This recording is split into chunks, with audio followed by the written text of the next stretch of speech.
உங்களோட day to day லைஃப்ல. For example அமேசான்ங்கிறது எத்தனை பேர் யூஸ் பண்றீங்க? அமேசான் இன்டர்நெட்ல யூஸ் பண்றீங்க தானே? ஃபிளிப்கார்ட், ஸ்விக்கி, ஜொமேட்டோ பண்றியா?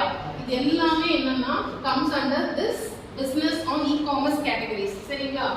ஸோ என்ன பண்றாங்க அப்படின்னா அந்த பிசினஸ் நீங்க சேல் பண்ணணும்னு நினைக்கக்கூடிய அந்த ப்ராடக்ட் இருக்குல்ல, so if you are going to be an entrepreneur, அதாவது நீங்க வீட்ல இருந்தே கூட சேல் பண்ணலாம், இல்ல அது ஒரு கம்பெனியா இம்ப்ளிமெண்ட் பண்றீங்க அப்படின்னாலும் சரி, உங்களுக்கு ஃபர்ஸ்ட் என்ன பண்ணணும் அப்படின்னா இந்த பிசினஸோட நாலேஜ் வந்து உங்களுக்கு தேவை. பிசினஸ் நீங்க பண்ண போறீங்கன்னா what are the things you should be needed அப்படின்னு சொல்லி பார்த்தீங்கன்னா, எந்த ஒரு விஷயத்தை நீங்க சேல் பண்ண போறீங்களோ அந்த ப்ராடக்டோட ஃபுல் டீடைல்ஸ் உங்களுக்கு தெரிஞ்சிருக்கணும். ப்ராஃபிட் எடுக்கிறத பத்தி பார்ப்பீங்க, அதுக்கப்புறம் டிரான்ஸ்போர்ட்டேஷன்ஸ் பத்தி பார்ப்பீங்க, அப்படிதானே? அதுக்கப்புறம் எவ்வளோ நம்ம கஸ்டமர்ஸ்க்கு சேல் பண்ணணும் அப்படிங்கிற ப்ரைசிங் டீடைல்ஸ் எல்லாமே உங்களுக்கு தெரிஞ்சிருக்கணும், அப்படிதானே? அதை வந்து வெறும் நீங்க ஒரு ப்ராடக்ட் சேல் பண்றீங்க, ஒரு ஸ்டோர் வைக்கிறீங்க, அதுல இருந்து மட்டும் சேல் பண்றீங்கன்னா can you be able to get a profit? No இல்ல.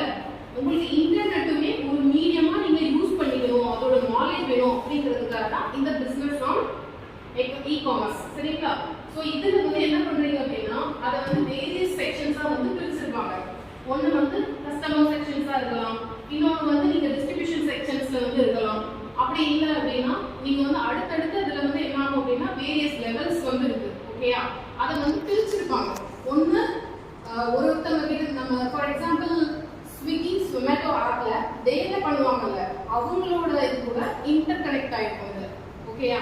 அதுல இருந்து கூட ஏர்ன் பண்ணி பண்றாங்கல்ல, அது எந்த மோட் ஆஃப் மீடியம்ல யூஸ் பண்றாங்க அப்படின்னா இந்த இன்டர்நெட் இ-காமர்ஸ் அப்படிங்கிற இதுல இருந்து தான் யூஸ் பண்றாங்க. ஓகேயா?